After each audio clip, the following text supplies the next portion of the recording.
রাইচাঁদ বড়ালের বাড়িতে এক সপ্তদশীকে নিয়ে এলেন ব্যায়ামবীর বিষ্ণুচরণ ঘোষ। কারণ মেয়েটাকে ফিল্মে নামাতেই হবে। ভদ্রঘরের মেয়েরা তখন সিনেমা লাইনে বিশেষ নামতো না। আর এই মেয়েটি যে শুধু ভদ্রঘরের তাই নয়, হ্যারিসন রোডে মানে বর্তমানের মহাত্মা গান্ধী রোডে মহেন্দ্রনাথ দত্তের দোকানের ঠিক উল্টো দিকে তাদের পারিবারিক গয়নার দোকান। কিন্তু মামলা আর ব্যবসায়িক বিপর্যয়ে মেয়েটার বাবা প্রায় সর্বশান্ত। তাই তাদের বলে কয়ে রাজি করিয়ে পিতৃবন্ধু বিষ্ণুচরণ মেয়েটিকে নিয়ে এসেছেন। বড়াল মশাই ডাক সাইটের সুরকার, নিউ থিয়েটার্সের অন্যতম স্তম্ভ। তিনি মেয়েটাকে বললেন, একটা গান গাও তো। এতটুকু মেয়ে হলে কি হবে, মেয়েটার ভয় ডর বলতে কিচ্ছু নেই। তাঁরই সুরে কেল সাইগলের গাওয়া প্রেম নহে মোর মৃদু ফুলহার গাইল সে। একটু আধটু যে নাচতেও পারে তাও জানাতে ভুলল না। রাইচাঁদ ফোন করলেন নিউ থিয়েটার্সের পরিচালক নিতিন বসুকে। খানিক কথাবার্তার পরে ফোন রেখে বললেন, তুমি কাল ওখানে এসেও টেস্ট নেওয়া হবে। তারপর এই মেয়েটাই একদিন অখণ্ড ভারতবর্ষ তোলপাড় করলেন। কিন্তু বারবার তাকে এক ধর্ম থেকে আর এক ধর্মান্তরিত হতে হতেই জীবনের অর্ধেকটা সময় কেটে গেল। কিন্তু কেন? প্রিয় বন্ধু, আমি তোমার সুতপন, আর আমার পডকাস্টে তুমি শুনছো কথায় কথায়। আজ শোনাবো এত বিখ্যাত হওয়ার সত্ত্বেও বারবার ভারতী দেবীকে কেন ধর্মান্তরিত হতে হয়েছিল। অবশ্যই তুমি আমার সঙ্গে থাকবে এই মর্মন্তুদ জীবনের লড়াইয়ের গল্প শোনবার জন্য। অবশ্যই চ্যানেলটাকে সাবস্ক্রাইব করে বেল আইকনটা প্রেস করে দিয়ে অল করে দিতে কখনই ভুলবে না। ছটপটে মেয়েটাকে দেখে এমনিতে কিছুতেই বোঝার উপায় নেই যে এই কচি বয়সে কতটা ঝড় সে পেরিয়ে এসেছে। বিত্তবান রক্ষণশীল পরিবারের মেয়ে সে।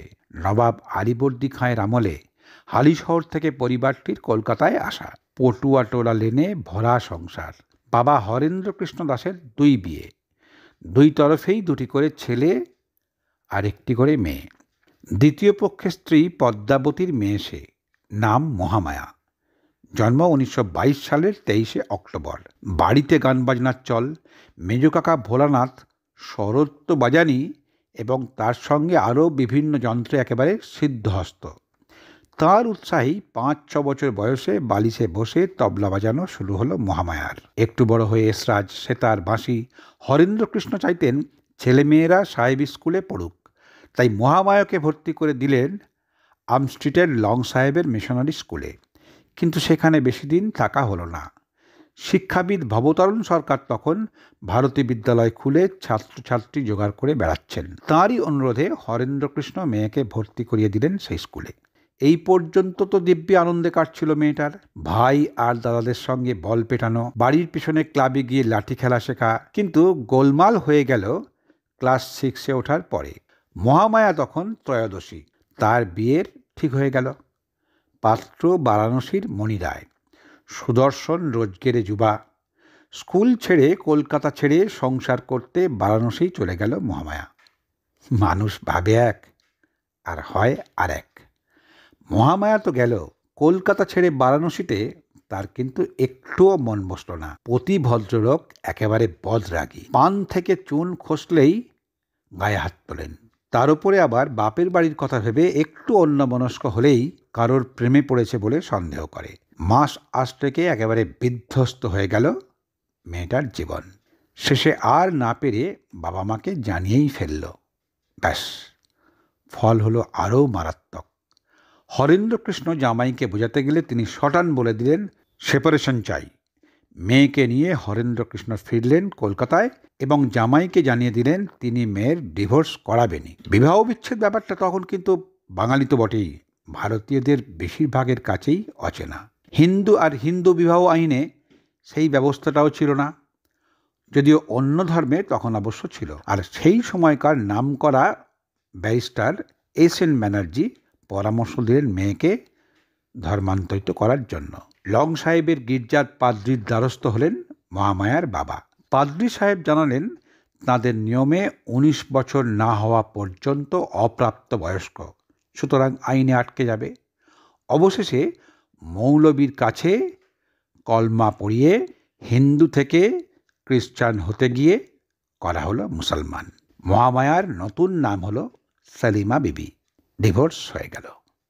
কিছুদিন পরে আর্য সমাজে ধর্মান্তরিত করিয়ে আবার সেলিমাকে মহামায়া করিয়ে আনলেন হরেন্দ্রকৃষ্ণ। স্কুলে ফিরে ক্লাস 8-এ ভর্তি হলো সে, কিন্তু সেই নিশ্চিন্তার জীবনও বেশি দিন সইল না। হরেন্দ্রকৃষ্ণের অবস্থা দ্রুত পড়তে শুরু করলো। অবস্থাটা এমন গিয়ে দাঁড়ালো, মহামায়ার এক্ষুনি কিছু একটা না করলেই নয়। নিউ থিয়েটার্সে নিতিন বসুর ঘরে সেদিন হাজির হলেন ফণী মজুমদার, সুবোধ মিত্র, অমল মল্লিক, কে.এল. সাইগাল, শৈলজানন্দ মুখোপাধ্যায়, পাহাড়ি সান্যালের মতো একেবারে মহারথীরা। মহামায়া পৌঁছতেই নিতিন বসুর কথা মতো তাকে চরিত্রহীন উপন্যাসের কিরণময়ীর সংলাপ পড়তে দিলেন শৈলজানন্দ। স্ক্রিন টেস্ট নিলেন ফটোগ্রাফার বিমল রায়। ঠিক হলো নতুন ছবিতে এই মহামায়াই হবে নায়িকা। বীরেন্দ্রনাথ সরকারের গড়া নিউ থিয়েটার্স তখন অবিভক্ত ভারতে ছবি তৈরির অন্যতম প্রধান কেন্দ্র। যুগন্ধর পরিচালক দেবকী বসু থেকে ভারতীয় ছবিতে প্রথম প্লেব্যাক করা নিতিন বসু, শৈলজানন্দ মুখোপাধ্যায় থেকে প্রেমেন্দ্র মিত্রের মতো লেখক, রায়চাঁদ বড়াল থেকে পঙ্কজ মল্লিকের মতো সুরকার জড়ো হয়েছেন। আর কে.এল. সাইগাল তো আছেনই। ভাগ্যান্বেষণে সেই সময় এসেছেন পৃথ্বীরাজ কাপুরও, যিনি যে কাজই করুন প্রত্যেকের মাস মাইনে বাঁধা। প্রায় প্রতিটি ছবি ডাবল ভার্সান, অর্থাৎ এক নায়ক নায়িকা নিয়ে করা হলো বাংলা হিন্দি 2 ভাষায় ছবি। বোম্বাই থেকে করাচি দাপিয়ে বেড়ায় সেই সব ছবি। মাস্টার রেখে নায়ক নায়িকাদের হিন্দি উর্দু শেখানোর ব্যবস্থাও ছিল। এমন জায়গায় চাকরি পাওয়াটা তো আর চারটিখানি কথা নয়। মাইনে হলো 100 টাকা, কিন্তু মহামায়া নামটা চলবে না। সকলে যুক্তি করে নাম দিলেন ভারতী। নতুন ছবির নাম ডাক্তার।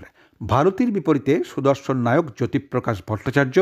প্রথম দিনের শুটিংয়ে পরিচালক ফণী মজুমদার বললেন, ভালো করে শট দাও, সব ঠিক হলে এক শটে ওকে হলেই পুরস্কার পাবে। প্রথম শটেই ওকে। পকেট থেকে চকোলেট বের করে ফণীবাবু বললেন, এই নাও পুরস্কার। যতবার এক শটে ওকে হয়, ফণীবাবু একটা করে চকোলেট বের করেন আর তার হাতে তুলে দেন। 1940-এ রিলিজ হলো ডাক্তার। একেবারে সুপারহিট। জন্ম হলো নতুন জুটির। জুটিটা হলো, কিন্তু টিকল না। এক অভিনেত্রীর প্রেমে পাগল পারা হলেন বিবাহিত জ্যোতিপ্রকাশ, আর সেই নায়িকার আকস্মিক মৃত্যুতে তিনি মানসিক স্থিতি খুইয়ে ফেললেন। সুবোধ মিত্র যেদিন ডাক্তার ছবির হিন্দি ভার্সনের শুটিং শেষ করলেন, সেই দিনই শুটিং সেরে ফিরে আত্মহত্যা করলেন জ্যোতিপ্রকাশ। ওদিকে আর এক বিপত্তি। ফিল্মে নামায় বিদ্যাভারতী স্কুল থেকে নাম কাটা গেল ভারতীর। বেশ কিছু অভিভাবকের আশঙ্কা তাঁর সঙ্গে মিশলে তাদের মেয়েরা বিগড়ে যাবে। পড়া অবশ্য বন্ধ হয়নি, বরং বাড়িতে মেম সাহেব রেখে ইংরেজি শিখতে লাগলেন ভারতী। রেডিওর তবলাবাদক সুগায়ক অসিত পরণকে নিউ থিয়েটার্সে নিয়ে এসেছিলেন পাহাড়ি সান্যাল। ভারতী প্রথমটাই চিনতেই পারেননি যে এই লোকটাই তাঁর বন্ধুর দাদা, ছোটবেলার খেলার সঙ্গী সেই কালো। আর তার সঙ্গেই নতুন জুটি হলো। পরে সারা জীবন তারা একে অন্যকে পার্টনার বলে ডেকে এসেছেন। হেমচন্দ্র চন্দ্র করলেন প্রতিশ্রুতি। হিন্দি ভার্সন ওয়াফাস, সৌগন্ধ আর শরৎচন্দ্রের গল্প নিয়ে নিতিন বসুর কাশীনাথ। কৃষ্ণকান্তের উইল নিয়ে হিন্দি ছবি ওয়াসিয়াতনামা। পর ছবিগুলো সুপারহিট। ফ্লপ হওয়ার জন্য কোনো জায়গাই নেই। নিউ থিয়েটার্সের সঙ্গে ভারতীর চুক্তি ছিল 5 বছরের। যত ছবি হিট হতে লাগলো, মাইনেও অমনি তরতর করে একেবারে সিঁড়ি বেয়ে ওপরে উঠতে লাগলো। 4 বছরের মাথায় হলো 5000। কাননবালা, চন্দ্রাবতী দেবী, মলিনা দেবী, সুনন্দা আর ভারতী, এই 5 জনকে তখন বলা হতো পঞ্চকন্যা। পরে তাঁরা মহিলা শিল্পী সমিতিও গড়ে তুলেছিলেন দুস্থ অভিনেত্রীদের পাশে দাঁড়ানোর জন্য। ছিলেন বড় রাজলক্ষ্মী দেবীও। মাইনে 300 টাকা হতেই কানন আর মলিনারা ভারতীকে বললেন, এবার একটা গাড়ি কেন। ঢাকুরিয়ার বাড়িতে বসে ভারতীর ভাইপো দেবব্রত দাস বললেন, তখন পুপা, তাঁরা তাকে ওই নামেই ডাকতেন, অস্টিন গাড়ি কিনলেন। উত্তম সুপ্রিয়ার অভিনীত শুধু একটি বছরে এই গাড়িটাই ব্যবহার করা হয়েছিল এবং পরে তিনি ভক্সওয়াগন কিনলেন। এরই মধ্যে মন্বন্তর, টালমাটাল রাজনৈতিক পরিস্থিতি, একেবারে উথাল পাথাল দেশের অবস্থা। একটা থামে তো আর একটা শুরু হয়ে যায়। বাঁধল দাঙ্গাও। বেশ কিছুদিন একেবারে টানা বন্ধ রইল নিউ থিয়েটার্সের কাজ। স্বাধীনতা এলো দেশভাগের দাম চুকিয়ে। আর সেই বছরই প্রথম বাংলা ছবিতে অভিনয় করতে এলেন অশোক কুমার। বঙ্কিমচন্দ্রের চন্দ্রশেখর পরিচালক দেবকী বসু।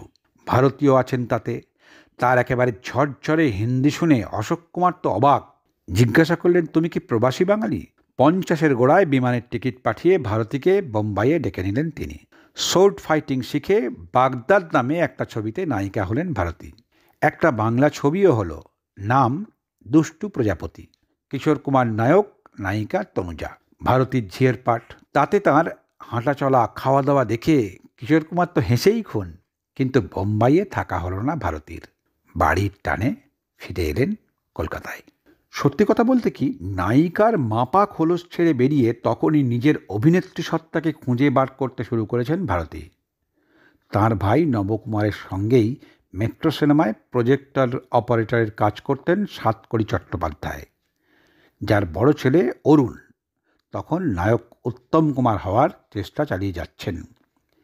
1951 সালে বিভূতি লাহা অগ্রদূত সহযাত্রী ছবিতে তিনিই হলেন ভারতীর নতুন হিরো, যার নাম উত্তম কুমার।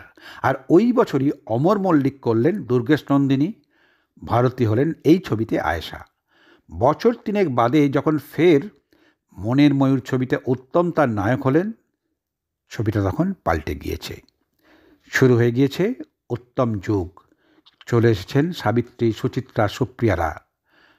নায়িকা ভারতীর দিন ফুরিয়ে এলো। তার কথায়, আমি উত্তমের প্রথম নায়িকা আর ও আমার শেষ নায়ক। আগেই নায়িকা ছাড়াও অন্য নানা ভূমিকায় অভিনয় করেছেন ভারতী। এবার সেই বর্ণময় পাখা আরও মেলে ধরলেন। 1958-তে সত্যজিৎ রায়ের পরশ পাথর ছবিতে ছোট্ট একটা রোল পেয়েছিলেন। পরের বছর ঘটল আসল কাণ্ডটা। প্রেমেন্দ্র মিত্রের 3 পাতার একটা গল্প ভারী মনে ধরেছিল ভারতীর। শুনে গল্পটা লেখক তাঁকে উপহার দিলেন, আর দেবকী বসু করলেন সাগর সঙ্গমে। শ্রেষ্ঠ ছবি হিসাবে জাতীয় পুরস্কার পেল। প্রধানমন্ত্রী জওহরলাল নেহরুর সামনে ভারতীর হাতে প্রেসিডেন্টস গোল্ড মেডেল তুলে দিলেন রাষ্ট্রপতি রাজেন্দ্র প্রসাদ। ছবিটা কিন্তু আর দেশের মধ্যে সীমাবদ্ধ রইল না, চলে গেল বার্লিন চলচ্চিত্র উৎসবেও। 1963 সালে কালকুটের গল্প নিয়ে তপন সিংহ করলেন নির্জন সৈকতে। পুরীর সমুদ্র তীরে 4 বিধবা, এক প্রেম ভাঙা তরুণী আর এক ঘর ছাড়া যুবাকে নিয়ে সেই ছবি ফের পৌঁছে দিল বড় ক্যানভাসে। সেরা অভিনেত্রীর জাতীয় পুরস্কার পেলেন একসঙ্গে 4 বিধবা, ছায়াদেবী, রেণুকা দেবী, রুমা গুহ ঠাকুরতা আর ভারতী। 3 বছর বাদে ফের নিজের নায়কের মুখোমুখি হলেন ভারতী, দিল্লিগামী এক্সপ্রেসের কামরায়। এবার তিনি সত্যজিতের নায়ক ছবিতে নায়কের মাঝবয়সী ফ্যান, যিনি উল্টো দিকের বাঁক থেকে আর চোখে তাকিয়ে থাকেন, ঠোঁটে ঘষে নেন লিপস্টিক। ভারতীর কথায়, ওনাকে বললাম বুঝিয়ে দিন কি করতে হবে। উনি পাঠ পড়ে দিলেন এবং দিয়ে বললেন, আপনি করুন, ভুল হলে বলবো, নিজের মতোই করলাম। উত্তম কুমার কামরায় ঢুকলো, আমি একটু লিপস্টিক লাগিয়ে নিলাম, এইরকম আর কি। এইটুকু অভিনয়ই কিন্তু সত্যজিৎ রায় জাত চিনে ফেলেছিলেন। আর সেই জন্যই পরে বলেছিলেন, আপনাকে ভেবে একটা চরিত্র লিখছি, যদিও সেই ছবিটা সত্যজিৎ রায়ের আর করা হলো না। ওই বছরেই তপন সিংহের গল্প হলেও সত্যি, সেই ছবিতে চাকরের চরিত্রের অভিঘোষ যেমন অমর, বাড়ির 2 বউ ছায়া আর ভারতীর জুটিকে কেউ কি ভুলতে পারে? তপন সিংহের মতে কমেডি উনি দারুণ ভালো করতেন। আসলে কমেডি তো একজন অভিনেতার পরীক্ষা। যে ভালো কমেডি করতে পারে সে যে কোনো চরিত্রই করতে পারে। বড় পরিচালকদের নামী ছবিতে কাজ তো তিনি কম করেননি। হয়তো বড় চরিত্র নয়, কিন্তু করেছেন, একেবারে নিজের মতো করেই করেছেন। প্রায় সব পরিচালকের কাছেই তিনি যথেষ্ট স্বাধীনতা পেয়েছেন। অগ্রদূতের পথে হলো দেরি, বিমল রায়ের বন্দিনী, দীনেন গুপ্তের আজকের নায়ক, অপর্ণা সেনের পরমা, ঋতুপর্ণ ঘোষের চোখের বালি। টিভিতেও অভিনয় করে টেলিফিল্ম আর সিরিয়ালে। তার মধ্যে প্রথম বাসু চট্টোপাধ্যায়ের যদি এমন হতো। 84 বছর বয়সে রেখা, নানা পাটেকর, দীপ্তি নামালের সঙ্গে শেষ অভিনয় গৌতম ঘোষের যাত্রা ছবিতে। ভালো হিন্দি বলতে পারেন বলেই তার ডাক পড়েছিল। পলাতক, চাওয়া পাওয়া, খেলার পুতুল, আলো ছবিতে ভারতীকে নিলেন তরুণ মজুমদার।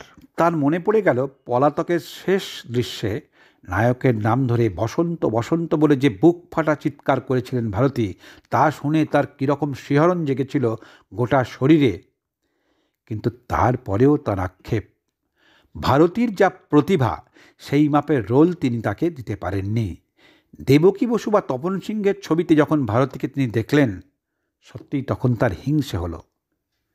নায়িকা হওয়ার পরেও গানের ঝোঁক ভারতী একেবারে বুকে করে আঁকড়ে রেখেছেন। তালিম নিয়েছেন আমির খানের কাছে, হরিপদ চট্টোপাধ্যায়ের কাছে শিখেছেন রবীন্দ্রসঙ্গীত, শিখেছেন পিয়ানো বাজানো। লেখালেখির শখও ছিল ছোট্ট থেকেই। সুশ্বেতা দেবী ছদ্মনামে বাতায়ন পত্রিকায় গল্প লিখেছেন। পরে টেলিকথাও ছেপেছে তার গল্প। তার গল্প নিয়েই 52 সালে ভুলের শেষে ছবি করলেন অমর মল্লিক। নায়িকা ভারতী আর তার ছোট বয়সে দোলে 10 বছরের মাধবী মুখোপাধ্যায়। একটা সময় অমর মল্লিকের সঙ্গে ভারতীর সম্পর্ক নিয়ে নানা খবর রটে গিয়েছিল চারিদিকে। দুজনের মধ্যে ঘনিষ্ঠতা ছিল ঠিকই, তবে ভারতী নিজে বরাবর বলেছেন অমর তার অভিভাবকের মতো, পারিবারিক বন্ধু।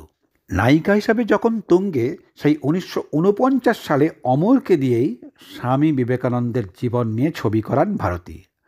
বড় সাধের প্রযোজনা তার। সেই আমলে 5.5 লাখ টাকা খরচ হয়েছিল। ভারতী অভিনয় করেছিলেন নিবেদিতার চরিত্রে। কিন্তু একটি মহল থেকে বাধা আসায় স্বামী বিবেকানন্দের বদলে স্বামীজি এবং শ্রীরামকৃষ্ণের বদলে শুধু ঠাকুর নাম ব্যবহার করতে হলো তাকে। সেই যুগের অনেক দর্শকই বুঝতে পারেননি কাদের কথা বলা হচ্ছে, আর সেই কারণেই ছবিও তেমন চলেনি। আর এই আক্ষেপ ভারতীর জীবনের শেষ দিনেও ঘোচেনি। ভারতী কিন্তু মঞ্চে অভিনয় বলতে যা বোঝায় তা একবারই প্রতাপ মেমোরিয়ালে চারণ কবি মুকুন্দ দাস করতে গেলেন তিনি, কিন্তু 1 মাসের বেশি খাপ খাওয়াতে পারেননি। একবার নট্য কোম্পানির সঙ্গে যাত্রা করবার কথাবার্তা হয়েছিল তার, কিন্তু ভানু বন্দ্যোপাধ্যায় শুনেই বললেন, আরে তুমি কি গাঁজা খেতে পারো? যাত্রা করতে অনেক দম লাগে, ওসব ছাড়ো। ব্যাস, ওখানেই ইতি।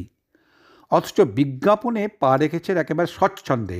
যখন একটি কোম্পানির রঙিন সাবান প্রথম বাজারে এলো, খবরের কাগজে তাদের বিজ্ঞাপনের মুখ হলেন তিনি। আর সেই থেকে টানা 20 বছর তাঁদের বাড়িতে সাবান পাঠিয়ে গিয়েছে ওই সাবান নির্মাণ সংস্থা। 1975 সালে ঢাকুরিয়ায় বাড়ি কিনে সকলকে নিয়ে চলে এসেছিলেন ভারতী। চন্দননগরের বোর্ডিংয়ে রেখে 2 ভাইপো দেবব্রত আর সুব্রতকে তিনিই মানুষ করেছেন। দেবব্রতর স্ত্রী শিপ্রা বলেছেন, আমার ছেলে বিক্রমজিৎ 6 মাস বয়স থেকেই সারাক্ষণ ঠাকুমার কাছে।